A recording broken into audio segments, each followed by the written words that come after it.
Students, I hope आप सभी ठीक हैं और you are enjoying this learning. Okay, सबसे पहले आज हम बात करने वाले हैं जेडीबीसी के बारे में। ओके, जेडीबीसी का जो फुल फॉर्म होता है वो होता है जावा डेटाबेस कनेक्शन, या फिर इसको कॉमन लैंग्वेज में हम जावा डेटाबेस कनेक्टिविटी भी बोल सकते हैं। ओके, नाउ सबसे पहले इस चीज को समझते हैं कि एक्चुअली ये कनेक्टिविटी क्या होती है।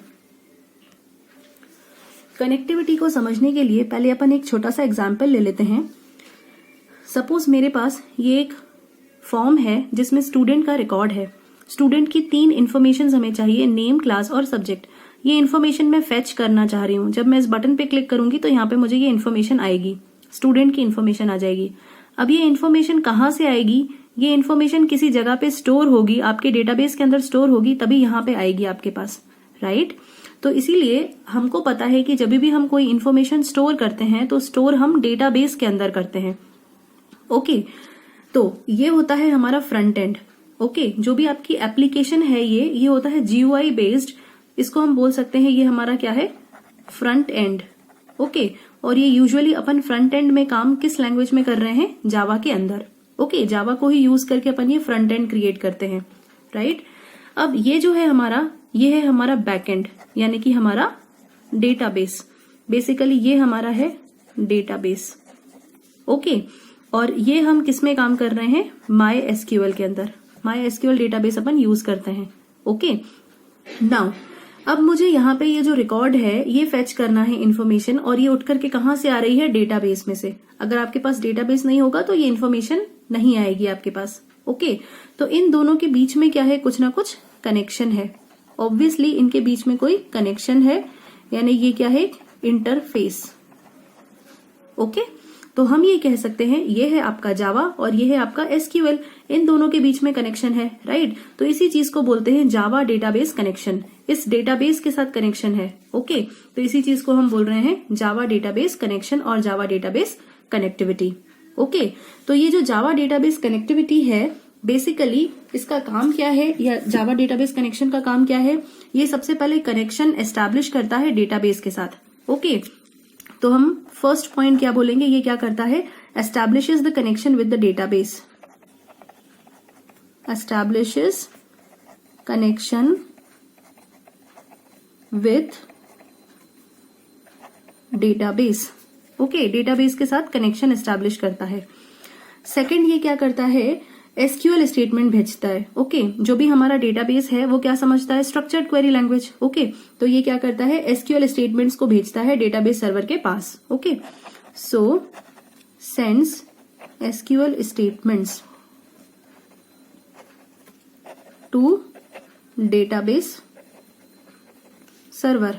ओके, एंड नंबर 3, ये क्या काम करता है? रिजल्ट को प्रोसेस करता है। जब इसने सबसे पहले कनेक्शन एस्टैब्लिश किया, फिर एसक्यूएल स्टेटमेंट भेजा डेटाबेस सर्वर के पास, तो उसके बाद क्या हुआ? रिजल्ट फेच होके आया, है ना? जो हमने एसक्यूएल क्वेरी दी तो उसके बेसिस पे हमारे पास रिजल्ट आ जाता है।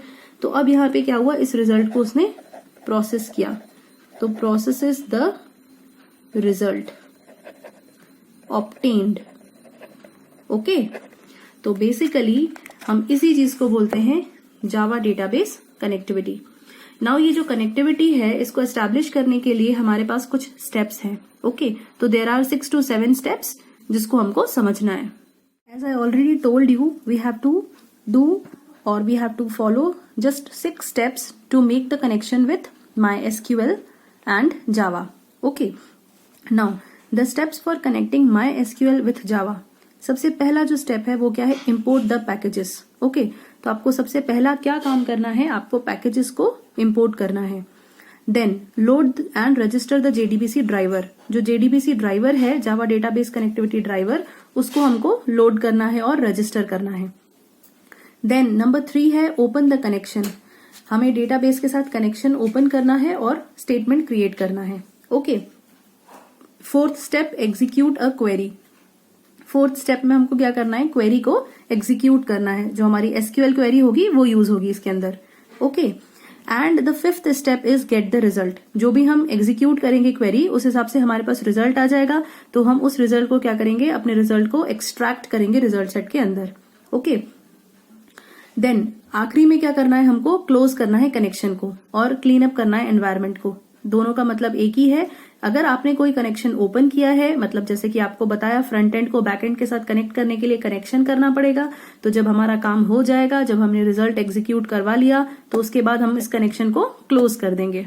ओके, तो ये जो 6 स्टेप्स हैं, इसको फॉलो करने से हमारा क्या हो जाएगा, जावा का MySQL के साथ कनेक्शन एस्टैब्लिश हो जाएगा। ओके, चलिए अब इन एक एक स्टेप्स को थोड़ा सा समझ लेते हैं। चलिए, फर्स्ट स्टेप था हमारा इंपोर्ट द पैकेजेस। ओके, मतलब इसके अंदर हमको पैकेज को इंपोर्ट करना है। हम जावा के अंदर जानते हैं पैकेजेस अवेलेबल होते हैं और उन पैकेजेस के अंदर क्या होती हैं, क्लासेस। ओके, पैकेज का मतलब ही होता है कलेक्शन ऑफ क्लासेस। तो जब मुझे जावा के साथ कनेक्टिविटी करनी है तो मुझे एक पैकेज जिसका नाम है java.sql ये इंपोर्ट करना होगा। ओके, तो पैकेज को इंपोर्ट कैसे करते हैं, इंपोर्ट java.sql .star। ये .star क्यों लगाया मैंने, क्योंकि मुझे इस पैकेज के अंदर यानी कि java.sql जो पैकेज है, इसके अंदर जितने भी क्लासेस अवेलेबल हैं वो सभी मुझे चाहिए।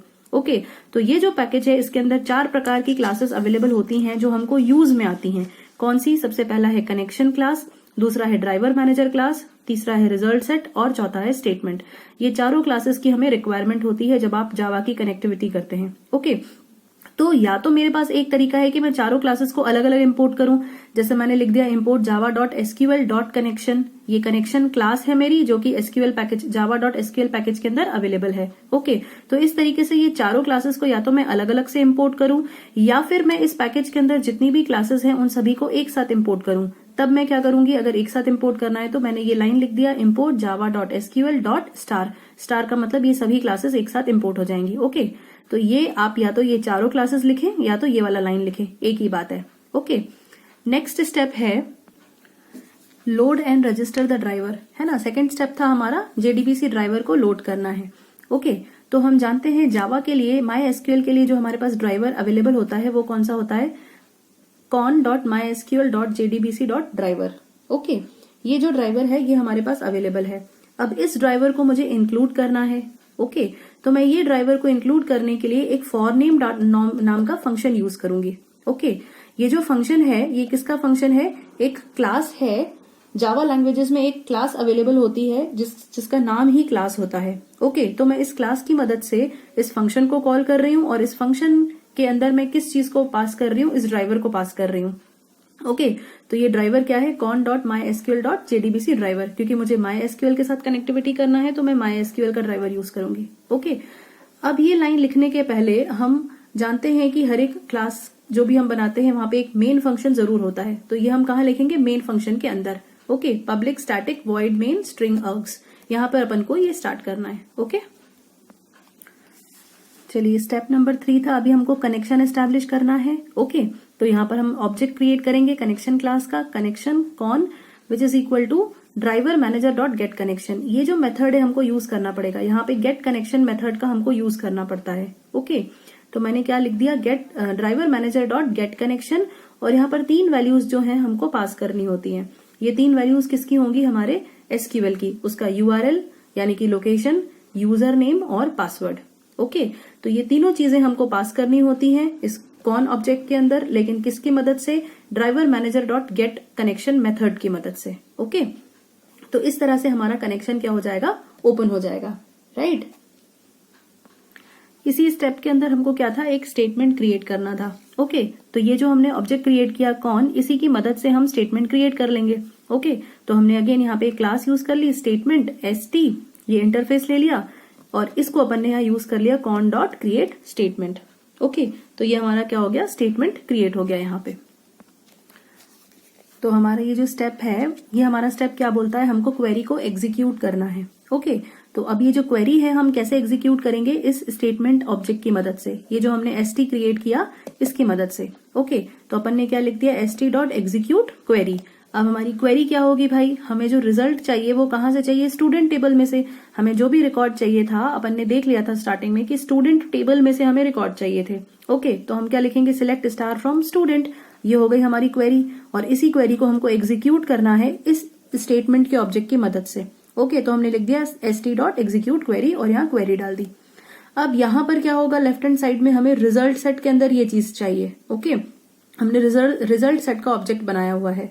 आप देख सकते हैं स्टार्टिंग में हमारी जो सभी क्लासेस यूज हुई थी, जो मैंने आपको बताया था, जो पैकेज के अंदर अवेलेबल थी, वो यहाँ यूज हो रही हैं। Driver manager, connection, statement and result set. Okay, तो इस रिजल्ट सेट की मदद से हमने इसका एक ऑब्जेक्ट क्रिएट किया RS, और इसी के अंदर हम इस क्वेरी को एग्जीक्यूट करवा रहे हैं। ओके, एग्जीक्यूट द क्वेरी के बाद नेक्स्ट हमारा जो है वो कौन सा स्टेप है? Extract the result from the result set. Okay, अब क्वेरी भी एग्जीक्यूट हो गई, अब हमें रिजल्ट सेट में से जो डेटा है उसको एक्सट्रैक्ट करना है या रिजल्ट को एक्सट्रैक्ट करना है। ऑलराइट, चलिए डेटा एक्सट्रैक्ट कैसे करेंगे? मैंने ये लाइन लिख दिया system.out.print। मुझे क्या प्रिंट करवाना है? सबसे पहले अभी देखिए यहाँ पे क्या करना पड़ेगा, हमें RS मतलब रिजल्ट सेट का यूज करना पड़ेगा। ओके, अब रिजल्ट सेट के साथ बहुत सारे फंक्शंस अवेलेबल होते हैं, RS के साथ बहुत सारे फंक्शंस अवेलेबल होते हैं। डिपेंडिंग अपॉन द कॉलम आप उसको यूज कर सकते हैं। ओके, नाउ देखिए हमको ये मालूम है कि ये जो हमारी टेबल थी, ये वाले वैल्यूज मुझे चाहिए। ओके, नेम, क्लास और सब्जेक्ट। तो जो मेरा नेम है ऑब्वियसली ये एक स्ट्रिंग वैल्यू है, तो मैं RS के साथ स्ट्रिंग फंक्शन का यूज करूंगी, RS डॉट स्ट्रिंग यूज कर लूंगी। ओके, जो क्लास है मेरी वो इंटीजर वैल्यू होगी। ओके, तो मैं RS डॉट इंट का यूज करूंगी।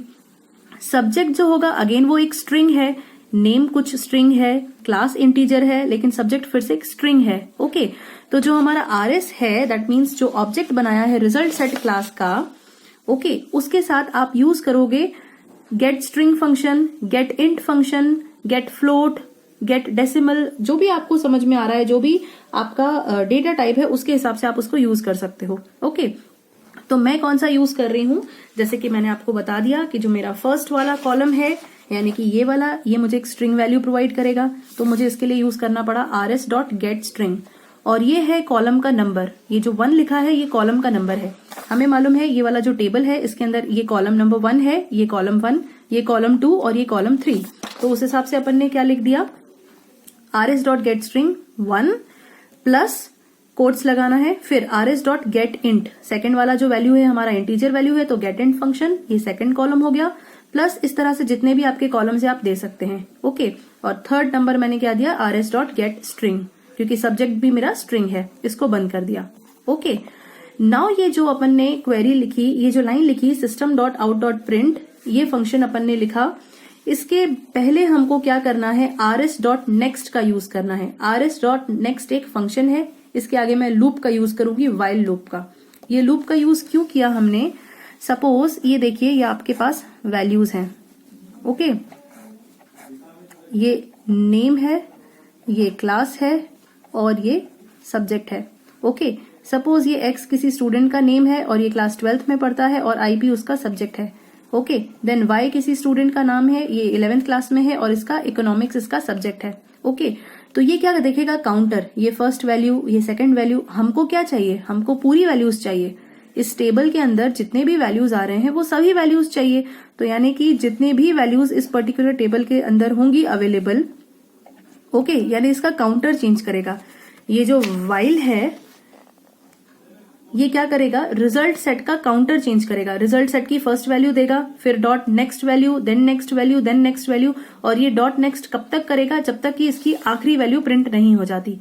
जैसे ही इसके पास कोई वैल्यू नहीं बचेगी तो ऑब्वियसली ये हम लूप के बाहर आ जाएंगे, मतलब बाकी के वैल्यूज प्रिंट नहीं होंगे। ओके, तो यही हुआ रिजल्ट को एक्सट्रैक्ट करने का स्टेप। इसी तरह से हम रिजल्ट सेट में से जो रिजल्ट है उसको एक्सट्रैक्ट कर सकते हैं। ओके, तो ये था हमारा 5th स्टेप। चलिए अब बचता है last step, that is the 6th step, close the connection. जो कनेक्शन अपन ने ओपन किया है उस कनेक्शन को हमको क्लोज करना है। कुछ भी नहीं है इसके अंदर, हमने तीनों जो ऑब्जेक्ट क्रिएट किए थे, रिजल्ट सेट के लिए जो ऑब्जेक्ट क्रिएट किया था RS, स्टेटमेंट क्लास का ऑब्जेक्ट क्रिएट किया था, कनेक्शन के लिए ऑब्जेक्ट क्रिएट किया था। ओके, तो तीनों को क्लोज करना है, RS dot close, statement dot close यानी कि SD dot close, ST dot close and con that is CON dot close. तो हमारा जो एनवायरमेंट जो अपन ने ओपन किया यानी जो अपन ने कनेक्टिविटी स्टैब्लिश करी वो क्लोज हो जाएगी। ओके, पहले अपन ने कनेक्शन को ओपन किया, क्वेरी चलाई, रिजल्ट को फेच किया, रिजल्ट एक्सट्रैक्ट किया एंड देन लास्ट में कनेक्शन को क्लोज किया। ओके,